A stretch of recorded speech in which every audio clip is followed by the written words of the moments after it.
என்ன எல்லாரும் எப்படி கூப்பிடுறாங்க தெரியுமா? எப்படி? அடியாள் பொண்டாட்டின்னு கூப்பிடுறாங்க. இந்த திருட்டு முண்டை அப்படி சொன்னா அவங்க மேல ஏயா கோவப்படுற? நீ செய்யற வேலையை தானே சொல்றாங்க. நானும் அவங்க கிட்ட சொன்னேன், என் புருஷன் அடியாளா இருந்தாலும் ஒரு நாளைக்கு 5000 ரூபாய் சம்பாதிக்கிறாரு, நினைச்சா 10,000 ரூபாய் கூட சம்பாதிப்பாரு. உன் புருஷனால அது முடியுமான்னு பெருமையா கேட்டேன். அதுக்கு அவங்க சொல்றாங்க, நாங்க அரை வயிறு கஞ்சி குடிச்சாலும் உங்களை மாதிரி மத்தவங்க வயிற்றுல கூட்டிக்கிட்டு வயிறு வளர்க்கலன்னு சொல்றாங்க. எனக்கு கூட ஒரு ஆசையா, அவங்க சொல்ற மாதிரி உழைச்சு சம்பாதிக்கிற அந்த ஒத்த ரூபாயில அப்படி என்னதான் சுகம் இருக்குன்னு பாப்போம். நமக்கு சரிப்பட்டு வரலனா நீ பாட்டுக்கு உன் வழியில போ. காலையில வேலைக்கு போன புருஷன் சாயந்தரம் வருவானா ராத்திரி வருவானான்னு ஒரு பொண்டாட்டி காத்துக்கிட்டு இருக்கலாமே தவிர, அதே புருஷன் உயிரோட வருவானா மாட்டானான்னு ஒவ்வொரு நிமிஷமும் செத்து செத்து பொழைச்சிட்டு இருக்க கூடாதியா? திடீர்னு எனக்கே ஏதாவது ஒண்ணு ஆயிடுச்சுன்னா உனக்கு எப்படியா சொல்லி அனுப்புவாங்க?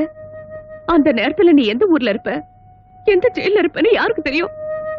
கரெக்டா கண்டுபிடிக்கிறதுக்கு நீ என்ன ஆபீஸ் உத்தியோகமா பாக்குற?